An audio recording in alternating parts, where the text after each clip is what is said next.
kandi ikindi nkunda niyo ngiye kubyara buri gihe mbyara hari afite ishapure ari kunsabira agasenga igihe maraho cyose aba hari nta byo gutirimuka ngo avuge ngo mfite ubise muba muri kumwe afite ishapure aba hari afite ishapure ari gusenga bijya bimfata ku mutima nkumva ngize nka emotion kamuhoza kuko urabona ko kumva ko ni ikintu gikomeye wamukoreye wari uzi yuko bifite uburemere bungana gutya mbikora nk'uwikorera bifata nk'ibisanzwe. Ndagusuhuje kandi nkwifurije ibihe byiza wowe dukurikiye ku Isimbi TV, nizere yuko umeze neza aho uherereye hose ku isi, abari mu bihugu bitandukanye bakurikira Isimbi TV, nizere yuko muri amahoro kandi Nyagasana kibarinza. Abari mu Rwanda namwe ndabasuje kandi mbahaye ikaze, nizeye ko namwe bimeze neza. Niba bitameze neza wihangane, ku isi niko bigenda. Uyu munsi biba bitameze neza, ejo bikamera neza, nk'uko uyu munsi byaba bimeze neza ejo nabwo bikamera nabi. Nicaye kuri Galaxy Hotel, niho ngiye gukorana ikiganiro n'aba bavandimwe bombi. Mbisa abavandimwe kubera yuko bahawe umugisha babumwe, ni Aphrodis na Sheriwe Jeanne. Baraza kutubwira ibyisumbuye kuri ibyo ngibyo mbavuzeho.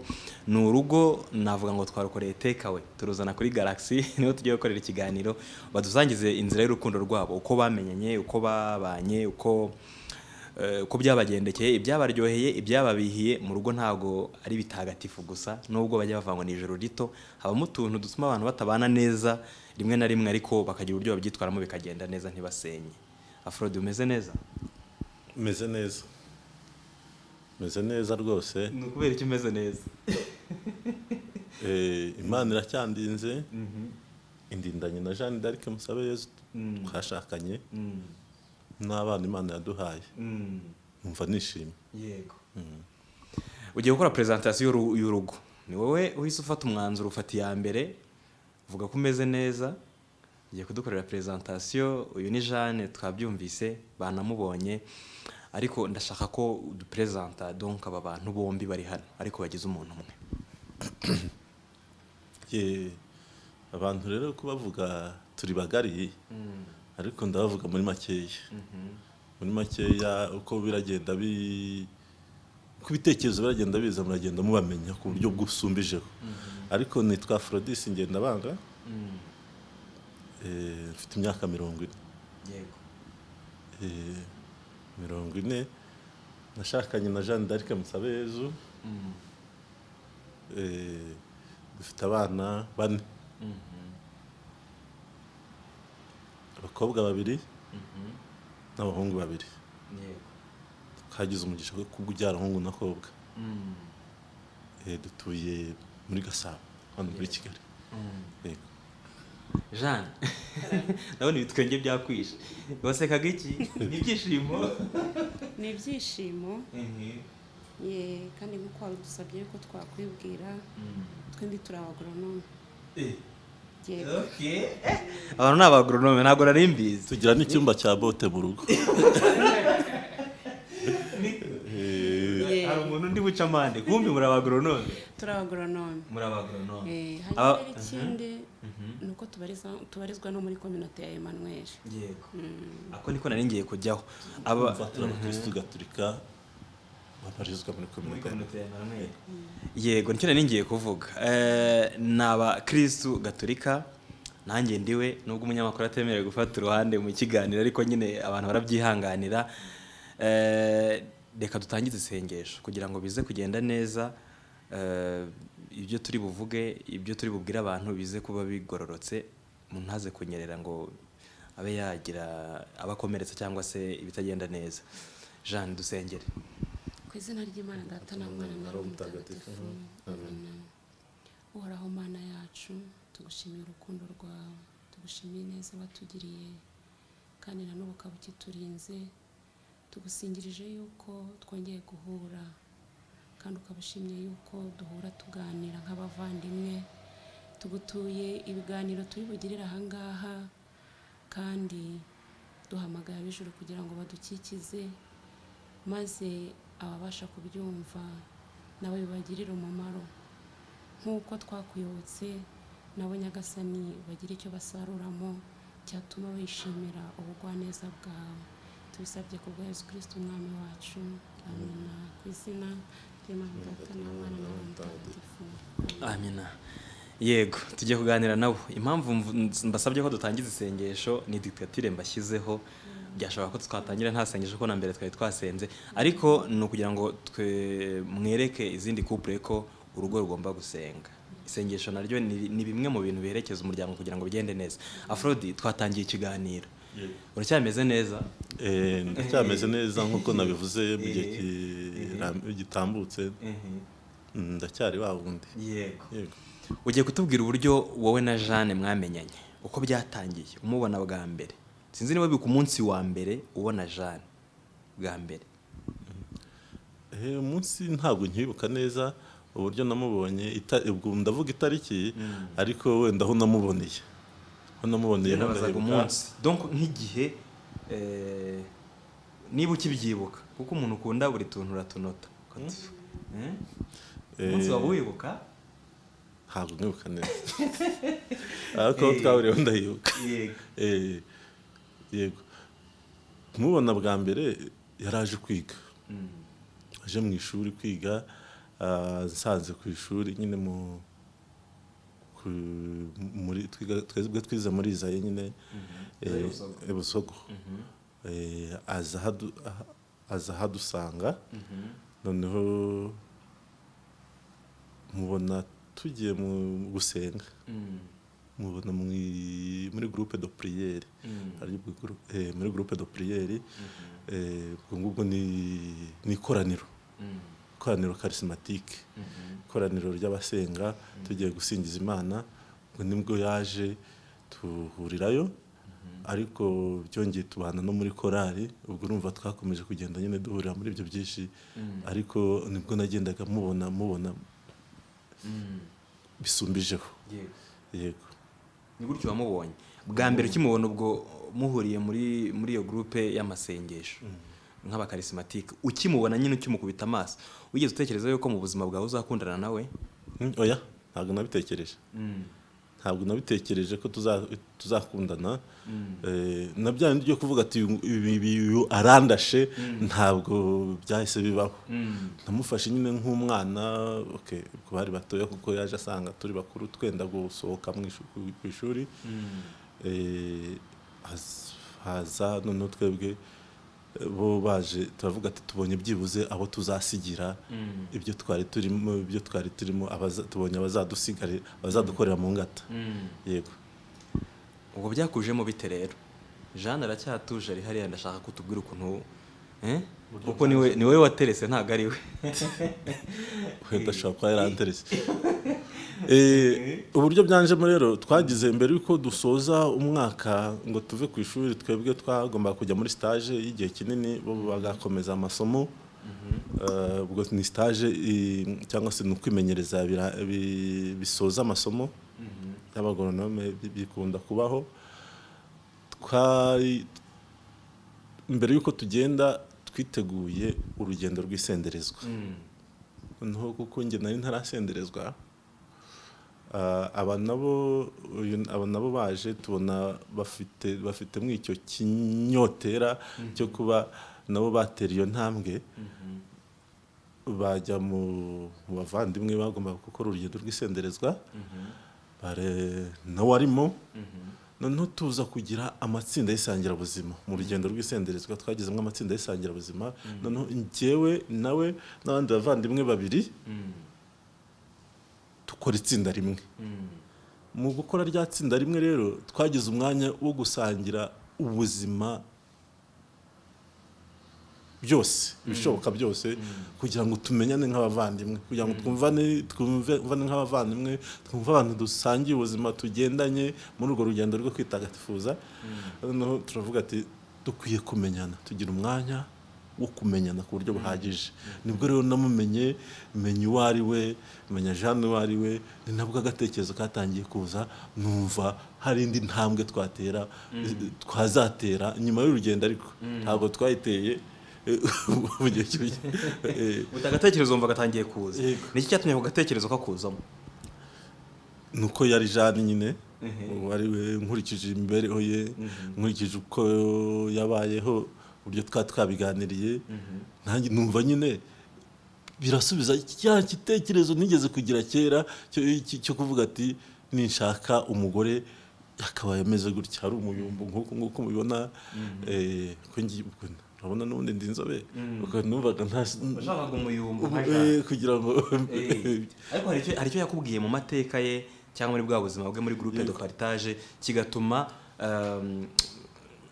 navuga ngo akurasa wumva nyine akuruye amarangamutima yawe. Cyambere nuko yari umukobwa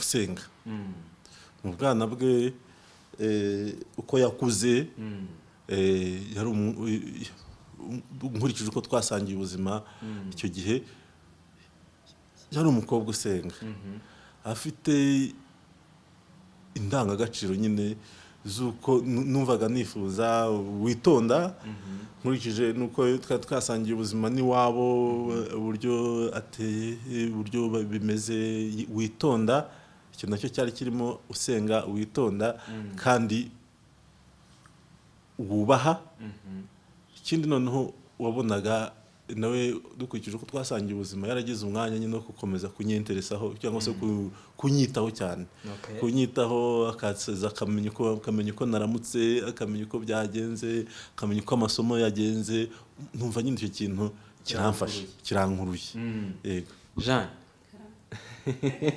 ni icyo wakururishije Aphrodite ushobora kuba waramusangije amateka yawe cyangwa se muri ya groupe de partage ukaba warakoze akantu akabyutsa amarangamutima ye kurusha abandi bakobwa yahuraga nabo kuko muri kaminuza hari ikintu cyabagamo hambere bitaga ngo guhinga umuntu akaba afite umuntu ahinga mwego muri n'abagronome ushobora gusanga yarahingishaga itiki n'ahakomeye hose akaba yahahinga. Jeanne nicyo wakururisha Aphrodite? Yego murakoze. Birashoboka aho yakubwiye byari mu mpera za 2003 hanyuma nk'uko yabikubwiye ayo mateka niyo twaciyemo ariko muri ya groupe de partage yavuze twahuriyemo turi mu rugendo rw'isenderezwa twari bane yabivuze bari abahungu babiri turi n'abakobwa babiri rero iyo napartajaga navugaga muri rusange kandi nababwiraga twese turi kumwe ntabwo rero nziwe icyakumukoze ku mutima biterwa wenda nuko yumvaga ashaka umuntu nkubwiye ngo icyamukoze ku mutima namukoreshe nawe nkubeshye kuko nabivuze muri rusange ntabwo nziwe rero ukuntu yabyakiriye ariko nk'uko yabivuze umuvandimwe musengana uramusuhuza ukamubaza amakuru ye ukamubaza niba amasomo agenda kuko nawe nabikubaza turamutse wamwitagaho cyane Jeanne wamwitagaho cyane ubwo we afite ukuntu yabibonaga akurikije n'icyo yashakaga none se ku giti cyawe ubyibutse urumva reka nyite stage yo gutereta niyo bitangira umuntu akabona guhamagara yakubaza se bimeze gute wabyutse ngiye ngeze ku ishuri mwarimu yahageze wowe bimeze bite ko watinze kame ntabwo yabibwiraga buri munyeshuri kubera iki bitaga kuri Aphrodite biragoye ibyo nakubwiraga numvaga ngiye mbikora kimwe ariko biterwa wenda n'ukuntu yabifata gusa wenda icyo nari ngiye kongeraho abantu babanaga bahitaga kwa musenyeri kuko niho habikwaga ibikoresho by'ikoraniro twajya kubifatayo wenda ukumva urahisanzuye twabafataga nk'abantu beza niko nabyita ukumva urahisanzuye ubwo rero muri uko kuhisanzura we muri iyo groupe yabo babanaga tukaba twaranabanaga muri ako gatsinda gato kisangira buzima nshobora kuba narakoraga wenda ibirenze akabona yuko mwitaho cyane ariko numva nge nta kintu gisanzwe nta bidasanzwe Aphrodite byari bisanzwe rero buri muhungu yaramubaza uko yabyutsamo cyangwa rubyizi byari ubudasa kuri wowe ntabwo mbizi ndabona natekereje ko byari ubudasa kuko iyo yazaga yanyisanzuragaho cyane muri icyo gihe cyane ndetse no kurenza abandi bahungu bose twabanaga nubwo wumva twabigaga ibikoresho by'ikoraniro ibya misa byose byabikwaga mu cyumba twabagamo ibintu byose wasagaga binateguye neza twateguye mbona nyine abantu bakanahatinya cyane batari ntabwo ariko bo bakahisanzura bakumva ari nk'iwabo bakumva ari ahantu bafitiye icyizere n'ikindi rero wenda sinzi n'abakibyibuka yakundaga kujya mu kabati kanjye agakunda no kugerera bakabona uburyo utuntu nadupanze ntanamubeshye yakunda kubona ko ugiye yazaga urabona abahungu tuba twibereye uko twimereye iyo yazaga asangaga buri gihe nawe mfite umuco wo gusiga nshashe igitanda cyanjye kikabura gishashe gishashe. Ntabwo universite ntabwo ryari ishuri wenda ry'abihaye Imana kuko nibo begizije abantu gusasa, ariko nakundaga gusiga nshashe. Ibyo nabyo ibyo akabikunda rwose, akabikunda akumva yaza kureba. Nta handi hantu nabikuye nuko nta nubwo wenda nasasaga neza, ariko yarabikundaga. Nakikunda gusiga nshashe ahantu hanjye hashashe. Ubwo rero nabyo akabaza akabibona akavuga ati uyu muhungu umenya ari ku murongo. Igihe cyarageze ibyo ari byo byose umubwira ijambo ryatumye mukomeza kugendana agatoki ku kandi. Urabyibuka ujya kuri mubwira n'uburyo wenda byakugoye cyangwa byakoroheye? Iryo jambo burya kujya kurivuga ntabwo biba byoroshye, kuko abantu ribwira baba ari bakeya, n'abarisubiza yego havamo umwe uko bisa kose. Urisubiza yego nyayo ibiyumwe. Rero iryo jambo njya kuri mubwira, nyine urugendo rw'isenderezwa rwari rurangiye. Ubwo ibyo byiza byose nari narabonye narabikuruye mbishyira ku murongo byose, ngenda mbitondekanya nk'uko waba uri gupanga amadosiye cyangwa se ibitabo. Uvuga ati iki aha niho nzahera wenda mvuga ibi ngibi, mvuga iryo jambo. Ntabwo ryoroshye nyine, urumva byasabye nyine kubyitegura ku buryo buhagije. Duhana gahunda ngo twari mu minsi ya nyuma yo gusoza, twe tugiye kujya mu kwimenyereza. Ubwo ndagenda nyine duhana gahunda y'aho turi buhurire. Mukiri muri Izayi? Tukiri muri Izayi, twari tukiri muri Izayi. Mwahanye gahunda ariko ntiyari isanzwe? Ntabwo yari isanzwe? Yari nk'isanzwe ariko ifite ingingo zidasanzwe. Yego. Iyo gahunda muyipanga yari muri gahunda y'isenderezwa cyangwa yari gahunda yihariye mwagiye? Isenderezwa ryari ryararangiye, igisigaye kwari kuganira bisanzwe nyine. Bya bindi byose nakubwiye nabyegeranyije ku murongo, uvuga ati noneho uyu munsi uyu nguyu ni ukuzasiga ngize icyo mubwira akacyemera cyangwa se akagishishozaho kugeza igihe igisubizo, kuko rimwe na rimwe hari igihe umuntu atabona igisubizo wifuza ako kanya. Ariko njyewe uyu munsi njya kubibaza nyine, kuko wagira ngo umurima narawuhinze neza, narabagaye, naracoce, kugeza igihe cyo kujya gutera. Mbega umurima wari utunganyije neza. Iryo jambo naribonye twarabyiteguye ku buryo buhagije. Jean yabigenje ate? Aphrodis tubwiza ukuri ukuntu yabigenje. Mwahanye gahunda, ibyisenderezwa byararangiye, ntabwo aribyo mugiye kuganira, hari ingingo yihariye bivuze ngo nawe waje witeguye. Byagenze gute?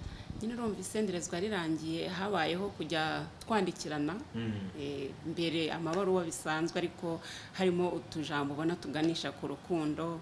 Kandi akenshi mwigana ubwo ngubwo bivuze ngo we yiteguraga kujya hanze, ariko twe twari twaratashye, kuko urabizi habanzaga ibintu bita IPRM. Ubwo rero twari tuyirangije twebwe twaratashye. Muri izo periyode rero twarandikiranaga amabaruwa, kanyandikira nkamusubiza. Nuko tugarutse rero ahagana ari nko mu kwa 2 2004, bari hafi gusohoka kugira ngo bajye gutangira stage.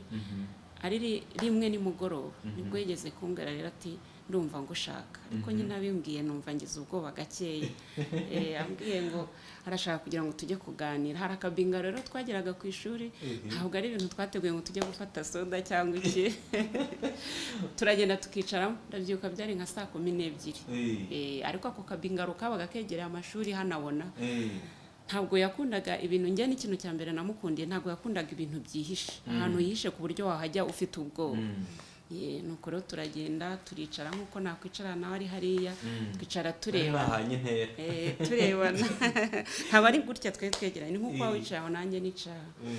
Nuko arambwira ati rero mba mbona tumaze igihe tugendana twandikirana, nkabona ni byiza, ariko ndumva nshaka mbere yuko ngenda ndumva ari cyo nshaka kukubwira. Numva nyine agatima karateye, kandi mu by'ukuri numvaga mbitekereza ko iyo nabonaga ibyo twandikiranaga nabonaga ariho biganisha. nuko arambwira rero ngo ashaka yuko mubera umunyamabanga we, nuko yabimbwiye. Afrodi washaka kubera umunyamabanga secretary mu ruhe rwego? oya urumva umunyamabanga wenda iki gihe ubu ngubu amabanga menshi dusigaye tuyabitsa Google na za byose na telefone, ariko zigasibama. Nk'ubu ngubu iyo nari mfite ejo bundi yarapfuye, ibyo nari mfitemo byose byinshi biragenda. Ariko njye numvaga umunyamabanga wihariye uri live ari cyangwa se uri uhari uhoraho, ari umuntu nagenda nkabwira ikintu nzi ko atazamvamo, azaribika iryo banga ntarigire, akamenya imishinga yanjye, akamenya wenda ko naramutse ibintu nk'ibyo ngibyo. N'uwo munyamabanga nashakaga. Reka numve Jeanne tuzaza kumuca mu ijambo. Ati umunyamabanga nawe utiki? Naramubwiye nti nzabigerageza. Nuko namushubije kandi naramubwira nti mbona twese dukunda gusenga, nuzajya tubisabira Imana ikazabidufashamo. Nuko byagenze. Yego, aba bantu ntabwo tubibabwiye, bamaranye imyaka 12 bari kumwe bakundana. Bamaze 12 bakundana nyuma yo gushinga urugo. Na mbere barakundanaga, iyo ngiyo ntabwo nyongereyeho, muraza guteranya mufatiye kuri 2003 Aphrodis yatubwiye. Hanyuma Afrodi mwaje kugira igitekerezo, mwageze aho mutangira gutekereza urugo, kandi ntabwo ari igitekerezo kiba cyoroshye, haba ku ruhande rw'umugabo cyangwa se urwuzamubera umugore, ntabwo biba byoroshye. Ikindi mutekereza no ku miryango. Ninde wakizanye hagati yanyu? Ushaka gusanga ari Jeanne bitewe n'ukuntu wenda ashaka byihuta, dore ko yari na muto kuri wowe, cyangwa se ari wowe. Ninde wazanye igitekerezo? Mbaze nde?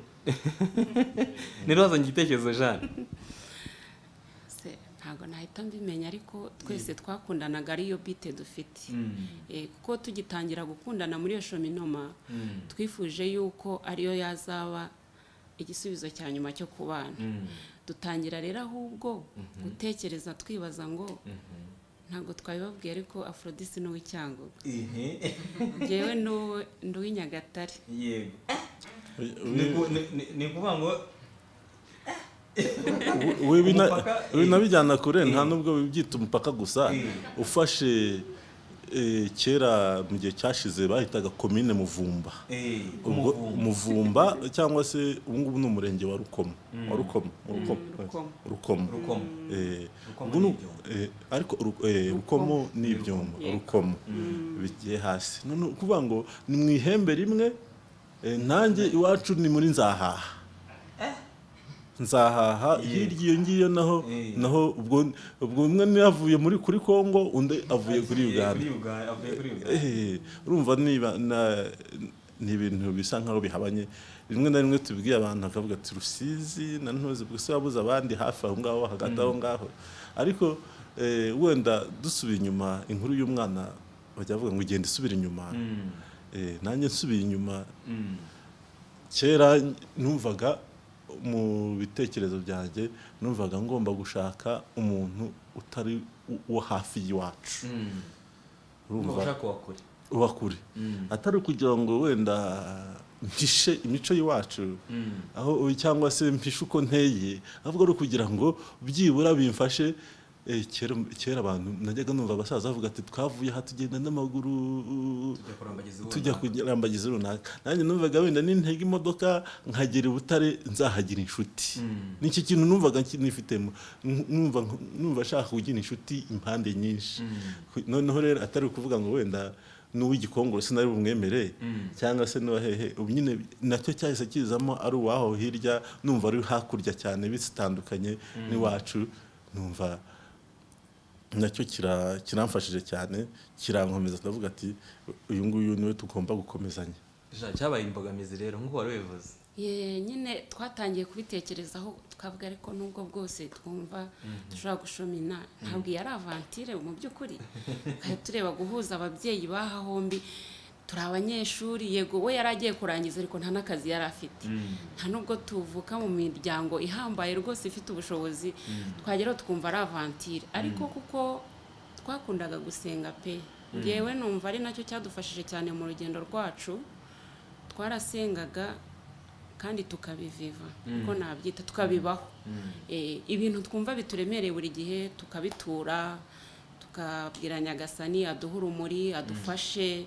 Njye mbona ari inzira twagendanyemo. Ubwo fiancé yabaye nk'imyaka 5 niko nabyita, kuko twatangiranye avec objectif ariko tutahita tubona urumuri rw'ukuntu bizagenda. Gahoro gahoro rero muri uko gukundana nakubwiye, twandikirana, dusangira ubuzima, tugafata gahunda zo gusurana. Ndabyibuka azi iwacu bwa mbere yaje ari mu kwa 4 ku itariki 9/2004. Araza, ababyeyi baramubona, tuvuga yuko twigana, ntabwo ibyo bindi wahita ubivuga. Yaturutse Cyangugu, icyo gihe hari Cyangugu. Ni nka hari Cyangugu, yavuze ko ari Cyangugu ariko yakoreraga stage hafi aha ngaha.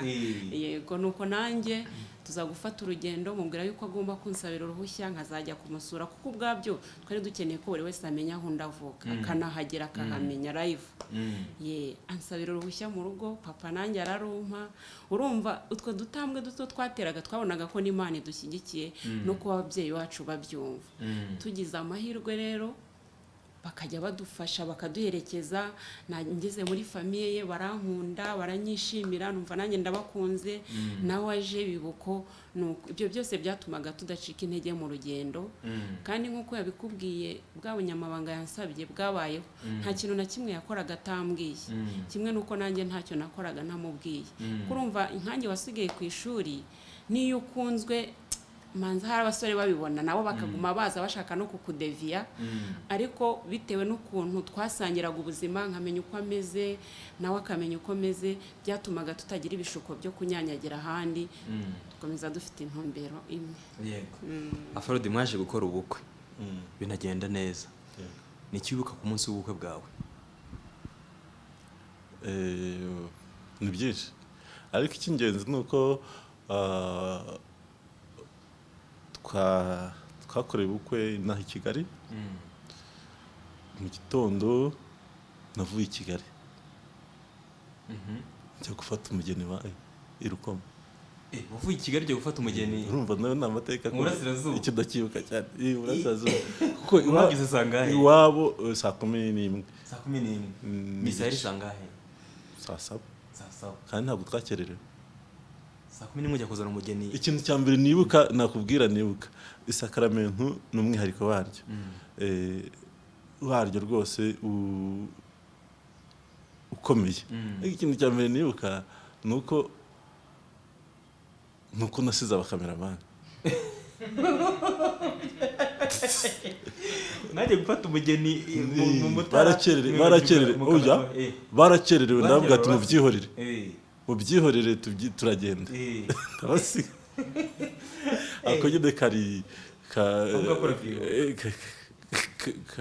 mu Kinyarwanda kigizweho karifani ukuntu. Ariko baransabye, baransupuriya, bakererewe kuri telefone. Ndavuga ati no, mwakererewe, ntabyo.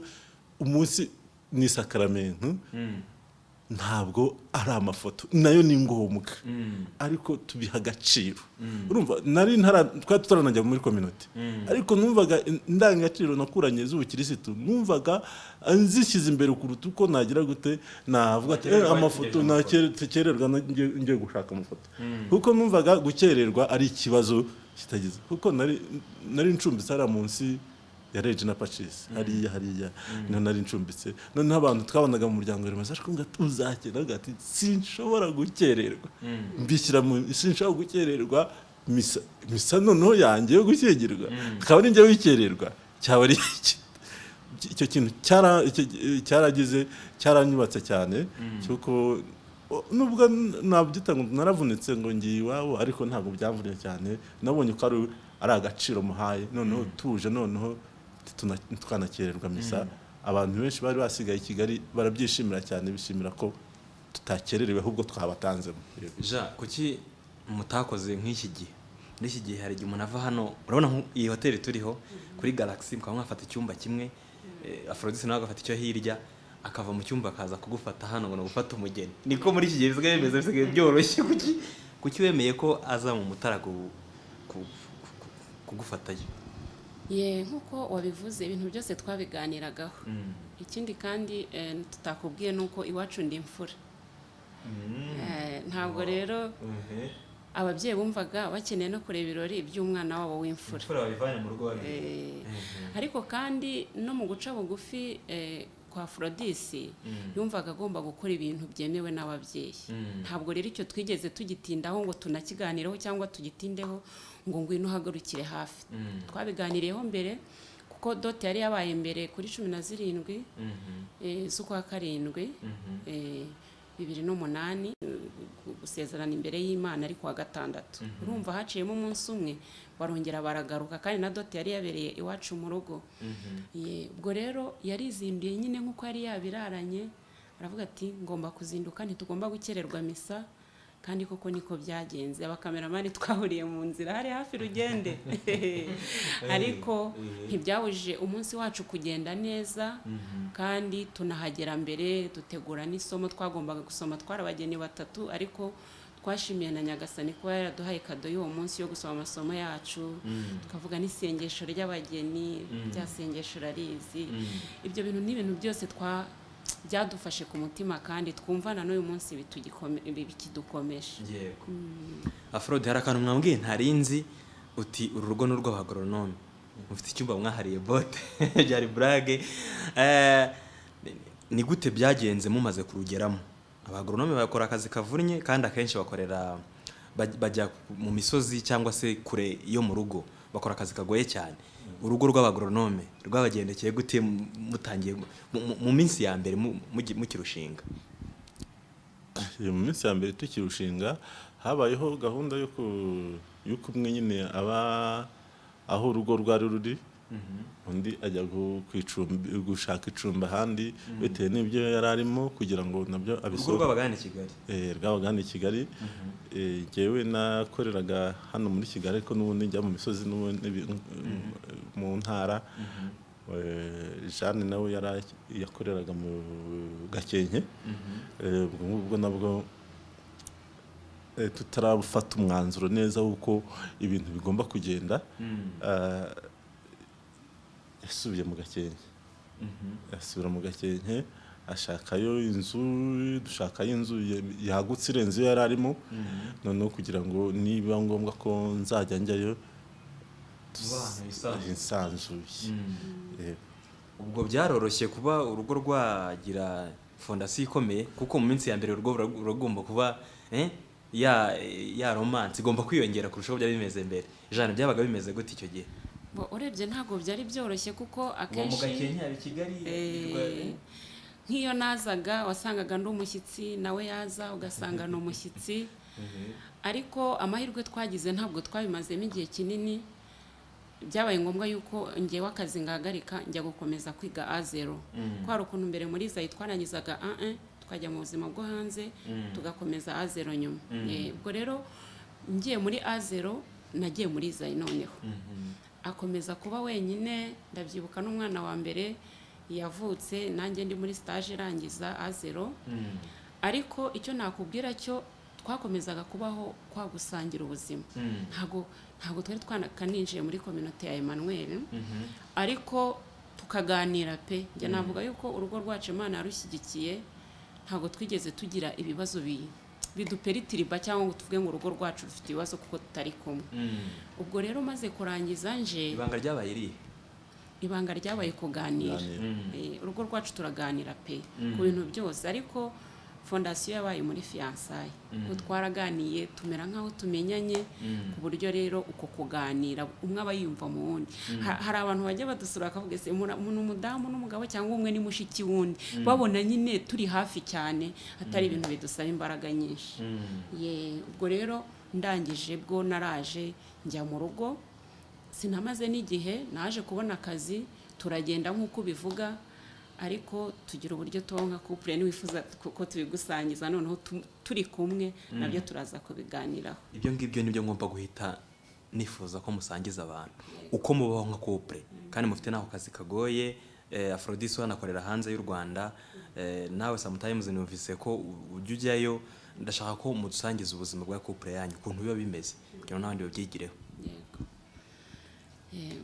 Murakoze. Ngewe rero ikintu nababwira cya mbere, urugo rwacu tubaho mu isengesho twaba turi kumwe cyangwa tutari kumwe, ariko iyo turi kumwe bigenda bitireka ari byo mperaho. Umunsi wacu ukuntu uba upanze mu gitondo, turabyuka turakanguka, icyo duheraho umwe agasuhuza undi.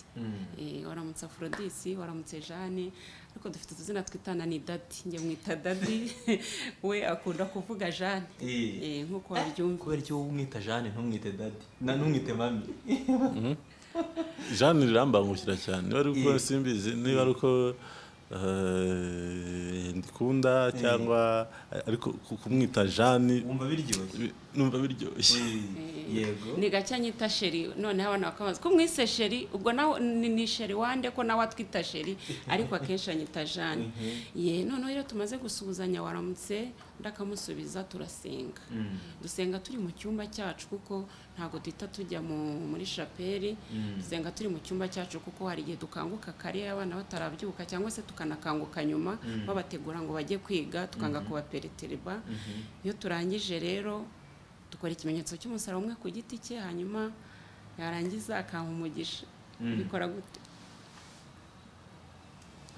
Nawe ugahita nanjye nkabigenza gutya, wenda nk'iyo ntwite no ibintu birashimishije, no kunda arabikora kugira ngo n'umwana wo mu nda tumuhe umugisha. Noneho ubwo iyo turangije duhita tujya gukora dushe. Twarangiza tugafata ifunguro rya mu gitondo iyo rihari, hanyuma ubundi tukagenda, ariko akenshi riba rihari kuko n'abana baba bagiye bagize ikintu bafata. Icyo ntavuze hagati aho, abana nabo iyo barangije gutegurwa akenshi baza tugiye kujya muri dushe, baraza tukabaha umugisha abakiri bato. Ariko nk'umwana wacu mukuru ko afite imyaka 11 we azi kubyuka agasenga agakora ibyo, ariko abato baraza tukabaha umugisha ku gahanga, tukabwira amasomo meza bakagenda gufata bisi. Ubwo rero twebwe iyo turangije gufata rya funguro evidama duhita tugira gute, natwe tujya ku kazi. Rero ibyo nakubwiye turaganira, tuba twaraye dusetinze umunsi, ejo uzakorera he, wowe uzakorera he, nimba ari mu biro nawe ari mu biro, ababizi ayo makuru abazwi, ntabwo ari ibintu bidutungura. Muri abanyamakuru niyo tugeze mu kazi, abanyamakuru b'abana yego, niyo tugeze mu kazi hari igihe ugeramo akagutunguza tere, uramubwira. Bibaye ngombwa ko njya kuri tere, ko twe dufite imodoka imwe, hari n'igihe tuba turi butahane cyangwa se undi arataha akora siporo, gutyo turabwirana. Rero ayo makuru ni ikintu kituba hafi. Noneho rero iyo dutashye nabwo tugeze mu rugo, hari igihe dutahana, hari igihe imodoka yo ku kazi ishobora kumudropinga. Iyo tugeze mu rugo, nkanjye nkunda kuhagera mbere kuko we wumvise agera tere cyane zo mu ntara, ariko ngewe nkunda gutaha kare, nkunda kuba ndi bugere mu rugo nkafasha abana muri homework by'igikoni nkabirebaho gatoya. Rero iyo tugeze mu rugo mu masambiri twarangije gufasha abana, hagati ya 2:00 na 2:30 turasenga.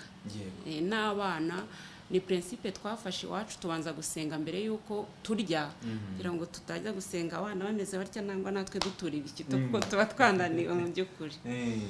Dukora louange rero, tujya muri chapelle tugakora louange n'abana. Dufite abana ubwo urumva baba barakuriye muri ubwo buzima, bagera n'igihe cyo kuyobora, gusoma ijambo ry'Imana. Nuko twarangiza gukora louange then tukajya ku meza, hanyuma tukagira gute tukaryama. Nuko umunsi wacu settings. Rero iyo adahari bya bindi wambwiraga ari hanze n'iki, we aba afite ukuntu iyi programa, akunda kumva misa za nimugoroba cyangwa za mu gitondo kugira ngo bimworohere. Hanyuma isengesho duhuriraho turihuriraho, wenda ari nka rimwe dawe uri mu ijuru, ariko mbere yuko umwe asinzira n'undi asinzira turahamagara. Umwe akabwira undi uko umunsi wagenze, nimba hari n'icyagustresheje, bituma akazi kacu kagenda neza, nta stress mu. Aka kantu rero iyi ngingo irakomeye. Umunsi wanyu uteguye neza cyane, biragoye ko byamera nabi. Ntago muri mu bantu mbwira ko nizere yuko bitameze nabi. Mwebwe bimeze neza kuko isengesho kabisa wirirwa ukeye ku mutima. Aphrodis, iyo wagiye hanze ntago uhangayikiye urugo, unashaka kujya kure akamara y'icyumweru cyangwa 2 cyangwa binarenga, biba bigoye, wasize umuryango, abana bawe n'umugore. Ngira ngo nibwo butunzi bukomeye ufite ku isi. Guhangayika ntibyabura, ntabwo byabura guhangayika kuko ntabwo uri kumwe nabo, ntabwo ubwawe urihangayikira kuko ushaka kuvuga ati ese nimpura n'iki kibazo, uwa mbere uri butabaze, wakabaye untabarira cyangwa wakabaye ingeraho, yakabaye ari umugore wanjye, bakaba ari abana banjye, ariko ubu ntabwo turi kumwe. Icyo gihe nyine icya mbere uriyakira umara kwiyakira ukishyira mu biganza by'Imana ukavuga ati ngiye mu kazi uko bisa kose nabwo ni ubutumwa uhita wishyiramo n'abandi bamisiyoneri abavugabutumwa bagiye bava hirya no hino bakagenda bakavuga ati basize byose nanjye ubwo nabasize ariko icya mbere aho ndibuze kubonera uburyo bwose bushoboka bwo kubavugisha bwo kohereza message ikagenda niba kuvugana bitoroshye ndi bubikore ukarwana nabyo umunsi ugashira byashyika nimugoroba wenda ashyika ahantu ubona interinete cyangwa se byaroroshye ukaba wahamagara cyangwa se byaba byoroshye kugura indi karita yo guhamagara simukadi ukagira gute ukagura undi murongo mukaba mwatangira no kujya mu kominikana ariko guhangayika byo ntibibura ariko icyo gihe uhita ureba ikikujyanye icya mbere ukavuga ati njyanwa n'iki noneho nako n'akazi mbifata nk'ubutumwa ni ubutumwa ntiburangira. Jean abubatsi ngo bajya bavuga ko ubwo ni abakuru kuri njyewe ngo imfura ngo iyo ije iba mukeba mu rugo ku mugabo umugabo abonye mukeba. Reka mbaze wowe mubyaye bwa mbere hari icyahindutse mu rukundo rwanyu wowe na Aphrodis? Wenda we ashobora kuba hari icyo yabonye ariko ntacyo nabonye bitewe n'uko impamvu rero mbibajije umwanya wamugeneraga keya wamuhaga kumwitaho byose nk'umudamu ubwo nawe ndamubaza ku ruhande rwe warabikomeje nta cyahungabanye? navuga ko nta cyahungabanye kuko mu buryo nsanzwe nteye kwiporogaramu biranyorohera ku buryo nshobora gupanga ibintu byanjye nkabipanga neza nawe nkamwitaho ariko ikintu kimfasha hanini nawe anyitaho cyane bigatuma tugumana hafi. Rero iyo umuntu akwitaho nawe ugerageza kameme kubyihingamo niyo waba utabifite. Ibyo rero ntabwo byatugoye urebye abana dufite ngerageza kumubonera umwanya guhera ku mwana wa mbere kugeza kuri wa 4 gerageza kumubonera umwanya kandi n'abana bakambona. Ubwo rero nawe yakubwira niba ajya abona mwitaho. Aphrodis byigeze bibaho ko mumaze kubona umugisha wa mbere yabaye mukeba uwo mugisha wabaye mukeba cyangwa wenda ababivuga hari uburyo batabyitwayemo neza n'aba partenaire babo? Ufite mu buzima busanzwe cyangwa se mu bisanzwe hari ubwitange umuntu agomba kugira mu kibazo cyangwa se mu gihe iki n'iki agezemo hakaba n'ikindi kintu agomba n'uburyo agomba kwifata iyo haje impinduka zose zigomba kwakirwa ku buryo butandukanye bwiza cyangwa se bubi. None yari impinduka nziza rero nawe ugomba kureba ese nk'umubyeyi twari tumaze kubyara umwana wa mbere umwana wacu twembi nkeneye ko anyitaho agomba no kwita ku mwana njyewe ndarekura hehe kugira ngo na kwa kunyitaho nkeneye nkubone muri izo nshingano agize njyewe ni nk'iyihe ntoya nafata nshoboye kugira ngo mbashe kugira gute mbashe kuziba cya cyuho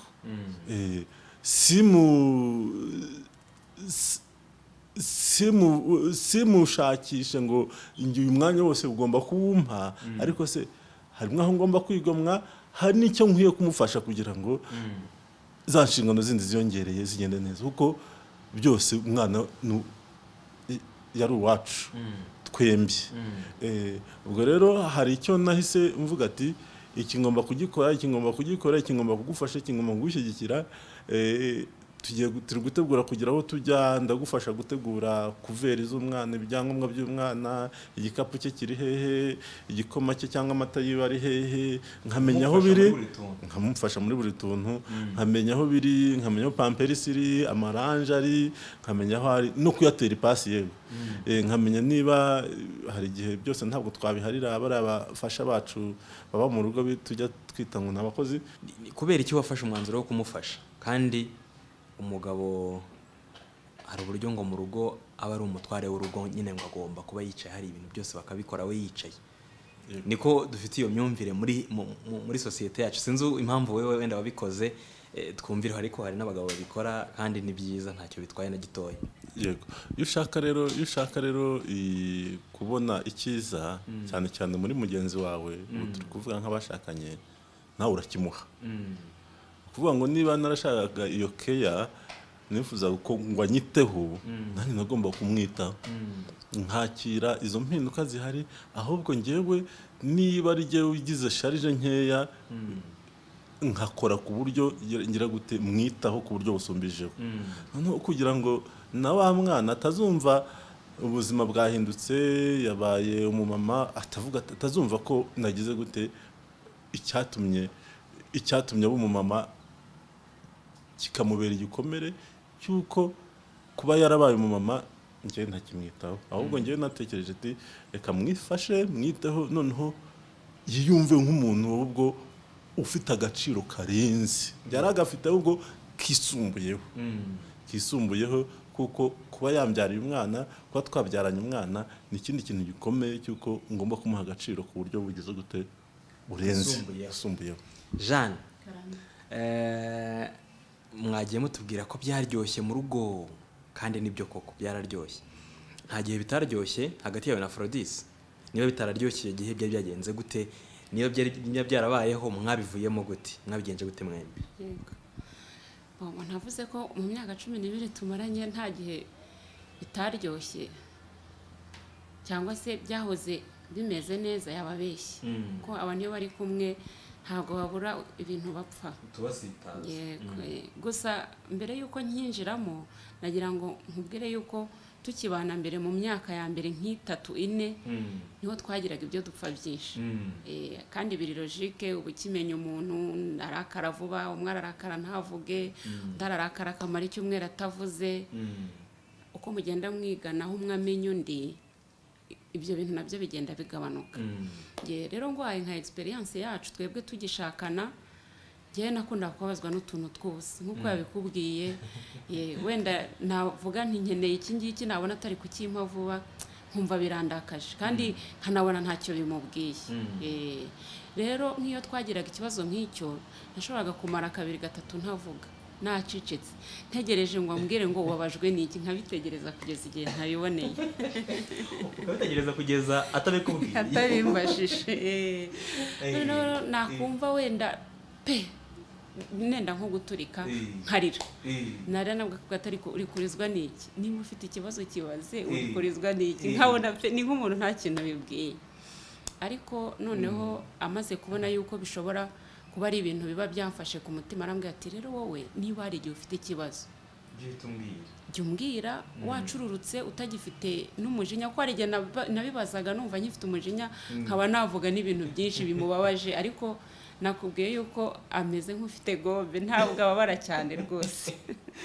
Yagize akabazo gato muri bahita gasi, aribagirwa vuba. Aphrodis ngo ugenda na gone. Ni ibintu sinavuga ngo byaje gute, nanjye nisanze gutyo. Nisanze nyine ndi umuntu wakira ikibazo, nkamenya kukishyira ku munzani, namara kumenya kubasha kugishyira ku munzani, nkareba imbere. Ese iki kibazo ninkigumamo birakomeza kunyungura iki? Ninkivamo ndunguka iki cyangwa ndahomba iki? Nkareba nyine ngashyira ku munzani, nkareba icyo mpomba, nkabona icyo nunguka, nabona icyo nunguka kiri gisumbye kure icyo mpomba, ngasiba nkavana, kuko nabona ari igihe kimwe kibazo kigumamo kikakuvana no mu murongo wari urimo, ibyo wari urimo byose ugasanga nta n'icyo gishoboye gukora, bikasanga ubaye nta kigenda ngite gutyo. Rero ibyo nyine byarakuze binkuramo, bigira gute, nkajya nkamenya nyine no kwihanganira utwo tuntu twose, no gukunda no gushaka ibintu bimpuza, atari kuvuga ngo ngiye mu kabari, ngo ngiye guhugiraho, ngiye mu Kigali iki n'iki. Nkunda gukora uturimo cyane cyane tw'amaboko, ubwo rero iyo ngiye iyo numvise mu mutwe bibaye byinshi nananiwe no mu buzima busanzwe nananiwe nshaka nkireya ikintu giza gutuma nkora kujya muri jardin ngatema ngahinga ngavanamwe ibyatsi nkongera ngashyiramo ibindi nkongera nkabitera neza indabyo zitarimo nkazitera nkajya gushaka ibyo byose nyine bimfasha kugira ngo ngende nshyira utuntu tumwe ku ruhande. Yego. Jean, kare tuganira na Padiri Alex hari akantu yavuze numva ni ingenzi ngomba kukababaza. Muri iki gihe urubyiruko rwaba abahungu cyangwa abakobwa basa naho bamwe bihebye bumva yuko cyangwa batekereza yuko mu rugo cyangwa se mu rushako hari ibintu bibi, ari ahantu habi muri iki gihe bitewe nuko ingo nyinshi zirimo zirasenyuka. Nk'iyo ubona igihugu gisohora raporo igaragaza ko ingo zigera mu 9,000 zasenyutse mu minsi 340 mu mwaka umwe gusa. Ni ikibazo gikomeye kandi koko gifite ishingiro kuba cyatera abantu ubwoba. Wabwira urubyiruko iki? Abatararushinga cyangwa barabitekereza wababwira iki? Baze mu rugo biraryoshye cyangwa ko byaracitse nkuko hano hanze tubona ingo nyinshi zisenyuka, ubwo rashingira iwawe ukuntu bimeze, wenda bumve nuko muri bagenzi bawe bimeze nk'umuntu wa muri community ya Emmanuel. Yego, murakoze nkuko bivuze. Icyo gisubizo ndakiguha nshingiye ku nyigisho twahawe twiga umubano. Hari couple yaje iratwigisha tubwira iti mufite ubwoba uri kuvuga ngo ruriya rwarasenyutse n'urwanjye ruzasenyuka, ariko se ntango nziza mubona ziriho. Kuki wumva ko rwawe rutaho muri izo ngizo zaba nziza? Iyo nyigisho ntago nigeze nyibagirwa.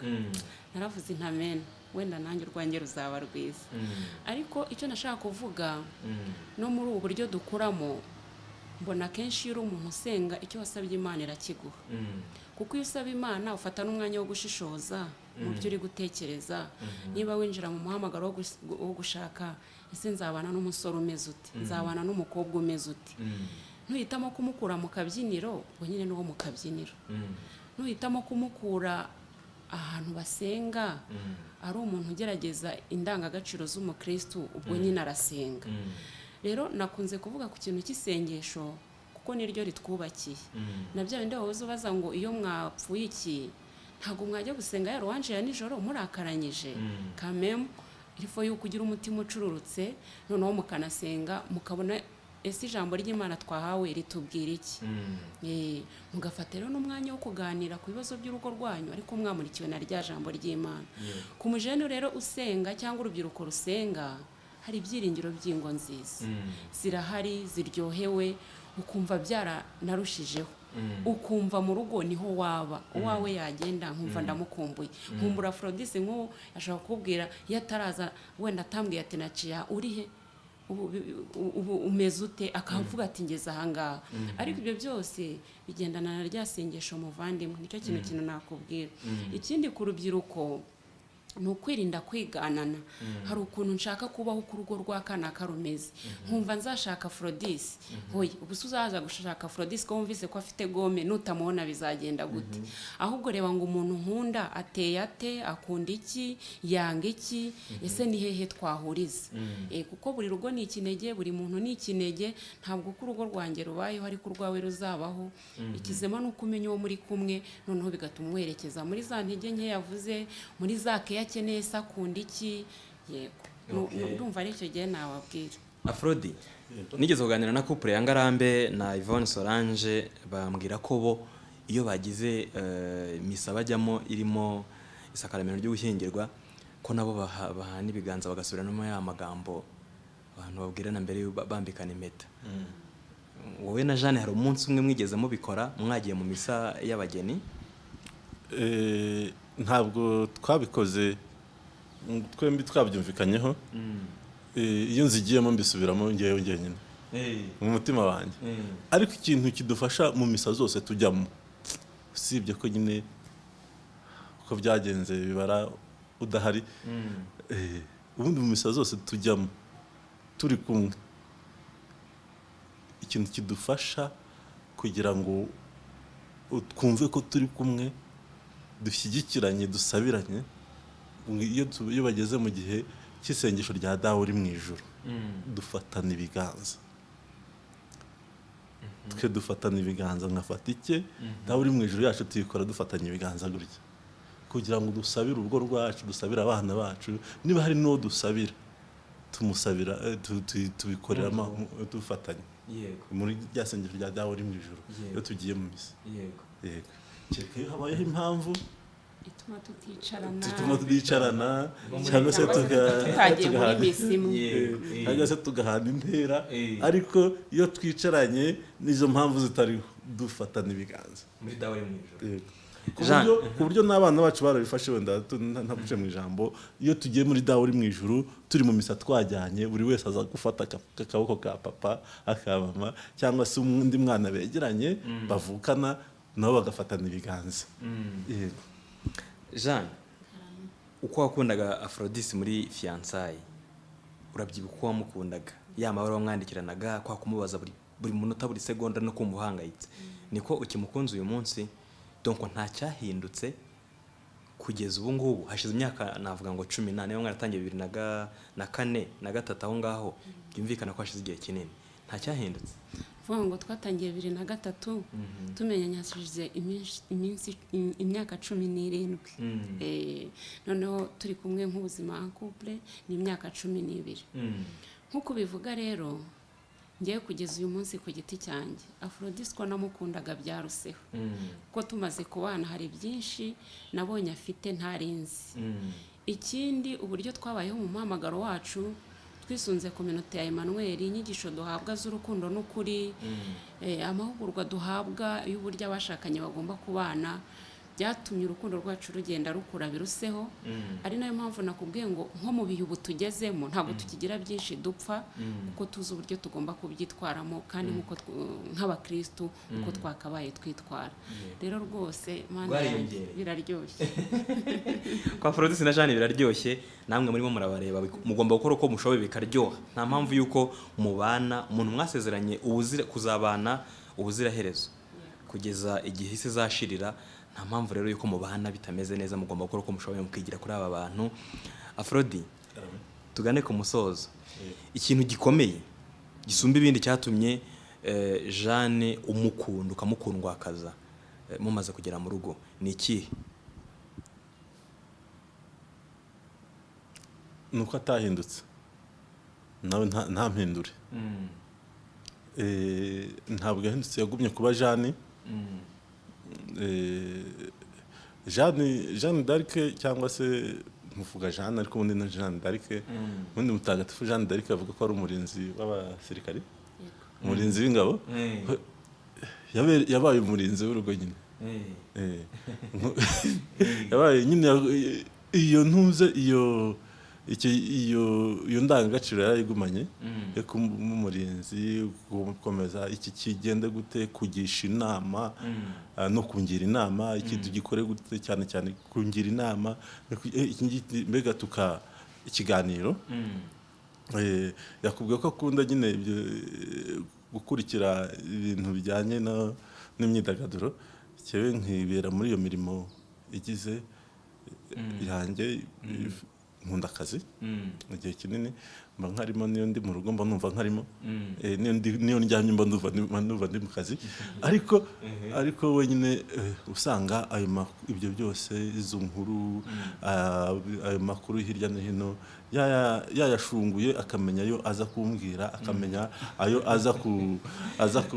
aza kunsangiza ugasanga nyine yakoze hirya no yakoze umunyamabanga yakoze akazi k'uburinzi bwa byose nubwo yaba yagiye mu kazi ariko ibyo akaba yabikoze icyo ngicyo nakomeje kukimukundira noneho ni mama w'abana banjye nacyo kirahari noneho ntabwo yampinduye kuko yakomeje gutuma nkunda umuryango wanjye no gukunda uwo nari nshatsemo iwabo gukomeza kuwukunda ku buryo bukwiye yego Jean ikibazo cya nyuma ndi bukubaze muri iki kiganiro uriyibuka utwite imfura yawe ikintu gikomeye Aphrodis yagukoreye wibuka iteka kuko niko gutwita kwawe kwa mbere kwabayeho wibuka iteka ukavuga uti uyu mugabo ngomba kumukunda koko ni umugabo mwiza ni iki yagukoreye nk'umugabo wawe w'indahemuka ukunda kugeza uyu munsi murakoze ikintu cya mbere rero nibukira kuri Aphrodis nkwite ngira ngo cyane n'ishyaka ryo gukomeza gutwita nkumva ndabikunze iyo ndi muri icyo gihe mba nitaweho biruseho yego imirimo myinshi niwe uyikora. Ku buryo sinanirwa, ntabwo anstressa, kandi ikindi nkunda niyo ngiye kubyara. Buri gihe mbyara hari afite ishapure ari kunsabira. Ndabyibuka umwana muto dufite ubwo naherukaga kubyara yari afite akazi kenshi n'abashyitsi benshi, ariko hamwe no gusenga uwo munsi yarahari. Il était présent, akamperekeza, agasenga igihe maraho cyose aba hari, nta byo gutirimuka ngo avuge ngo mfite ubise muba muri kumwe ubwoba. afite ishapure. Aba hari afite ishapure ari gusenga, bijya bimfata ku mutima nkumva ngize nka emotion. Yego. Merci. Wow. Afrodi, uyu mugore umuteye emotion kabisa. Wakagombye kumukoraho ukamuhoza kuko urabona ko urumva ko ni ikintu gikomeye wamukoreye. Wari uzi yuko bifite uburemere bungana gutya? Mbikora nk'uwikorera, bifata nk'ibisanzwe, nkabikora nk'uwikora, nkumva nyine aricyo ngomba kumuha. Usibye n'ibyo gusa, iyo atwite cyangwa se twite, njyewe ikintu cya mbere cyabayeho ni ukumubona nyine yabitembye ibirenge, nkabyoza, nkamukanda ibirenge, nkumva ndagize Ntabwo wari uzi yuko bifite uburemere bungana gutya? Ntabwo nari mbizi. Noneho ariko nkumva nyine ndi kubikora nk'uwikorera. Noneho hakaza n'ibyo byo kumuherekeza, numvaga ari inshingano zanjye ndi kuzuza. Bigenda gutyo. Couple kabisa ni intangarugero ku ishapure mu gihe cyo kubyara. Ni ibintu bikomeye cyane. Hari abantu wenda bitewe n'imyemerere yawe bumva nyine isengesho nta kintu bivuze, ariko ni ikintu gikomeye cyane, gikomeye. Kuba mubyara neza nuko iyo shapure ushobora gusanga umunsi mwayisize bitagenda neza. Iyo wabitangiye usenga ukabireka ntabwo bigenda neza. Ariko ushobora kuba ubuzima bwawe udasenga nabwo ukabona bigenda neza, ukumva yuko ariko bimeze, ariko usenze buriya byagenda neza cyane. Reka dusoze ikiganiro, nshimire by'umwihariko abantu barebye iki kiganiro cya couple ya Aphrodis na Jeanne. Ni abantu badusangije urugendo rwiza rw'urugo, by'umwihariko bubatse gikristu, barasenga, abana babo mwumvise ukuntu batoza gusenga, mwumvise ukuntu dawe uri mu ijuru ayivuga, mwumvise ukuntu iwabo mu rugo bimeze. Ni abantu baryohewe, kandi nifuza ko mwazaryoherwa ubuziraherezo, ntibizigere bigenda nabi hagati yanyu.